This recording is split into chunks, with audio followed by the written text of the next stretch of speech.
एक नगर में एक ब्राह्मण रहता था। वह माँ भगवती दुर्गा का परम भक्त था। उसकी एक कन्या थी।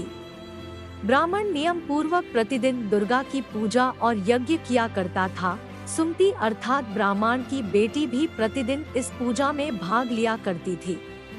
एक दिन सुमति खेलने में व्यस्त होने के कारण भगवती पूजा में शामिल नहीं हो सकी।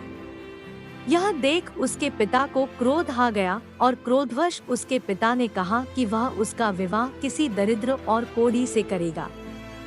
पिता की बातें सुनकर बेटी को बड़ा दुख हुआ और उसने पिता के द्वारा क्रोध में कही गई बातों को सहज स्वीकार कर लिया। कई बार प्रयास करने से भी भाग्य का लिखा नहीं बदलता है। अपनी बात के अनुसार उसके पिता ने अपनी कन्या का विवाह एक कोढ़ी के साथ कर दिया।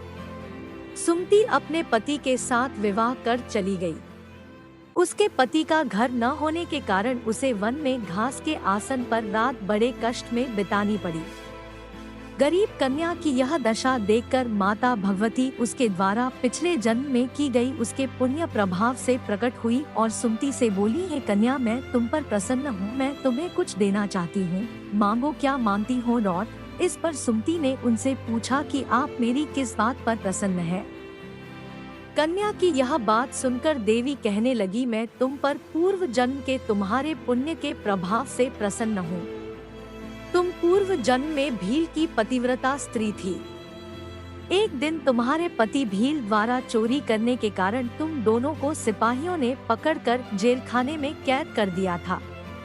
उन लोगों ने तुम्हें और तुम्हारे पति को भोजन भी नहीं दिया था।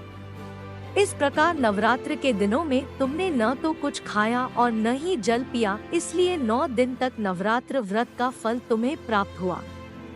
हे ब्राह्मणी, उन दिनों अनजाने में जो व्रत हुआ, उस व्रत के प्रभाव से प्रसन्न होकर आज मैं तुम्हें मनोवांछित वरदान दे रही हूँ। कन्या बोली कि अगर आप मुझ पर प्रसन्न हैं, तो कृपा करके मेरे पति का कोढ़ हटा दीजिए।